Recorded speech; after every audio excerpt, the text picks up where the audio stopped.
Hello అండి, నా పేరు సందీప్. మా వైఫ్ పేరు వచ్చేసి దివ్య. మాది ఇక్కడ కిమ్స్ హాస్పిటల్ కొండాపూర్లో డెలివరీ అయింది.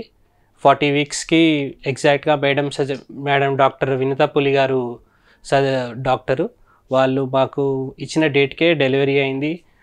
అన్నీ కరెక్ట్గా స్టార్టింగ్ నుంచి టెస్ట్ కానీ అడ్మిషన్ అప్పుడు కానీ అన్నిట్లో మేడం ఫుల్ సపోర్ట్ చేశారు. సపోర్ట్ స్టాఫ్ కూడా బాగా చూసుకున్నారు. వచ్చినప్పుడల్లా కన్సల్టేషన్స్ అప్పుడు ఏం ప్రాబ్లం కాలేదు. డెలివరీ అప్పుడు కూడా మేడం ఫుల్ కంప్లీట్ 100% సపోర్ట్ ఉండే. స్టాఫ్ది, నర్సెస్ది big thank you to everyone, to madam and all the staff of KIMS hospital. Thank you so much అండి.